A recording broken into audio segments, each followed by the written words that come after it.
Hi everybody, it's Lori. I'm here to show you my geraniums. I'm going to overwinter them in bags and hopefully they'll last till spring and I'll get some for next year. So here are all those geraniums that I dug out of the pots and I had let them dry. They are a little over dry. You know, life gets in the way, unfortunately, and it gets in the way of gardening sometimes.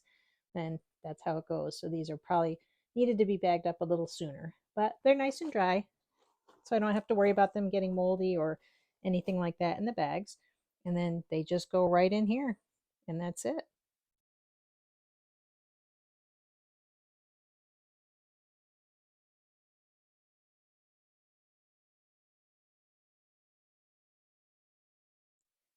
So that's all you need to do. You could always label them if you are more organized than I am, but I know what these are, so I will just leave these down in the cool area.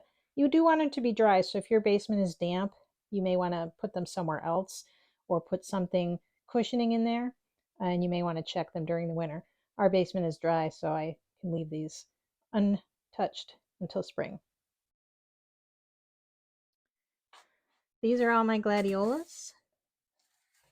They've done their curing process that they're supposed to do apparently before you store them for the winter. I think they probably cured too long, but again, this is an experiment for me because I've never overwintered gladiolus before.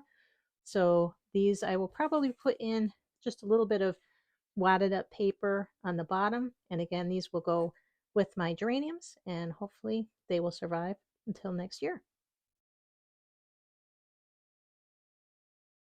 These are the spider flower bulbs. Um, I'm not sure if I should cut the roots off of these. They're still kind of moist, so I'm a little concerned about putting them in storage for the winter like this. So I need to do a little bit of research and see if I should just cut these off right there and then store the rest of the bulb. The rest of the bulb is nice and dried out. It's not mushy, so that's good. So hopefully these will make it too.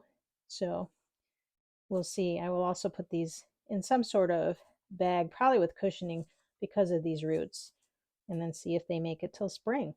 So, fingers crossed, everybody.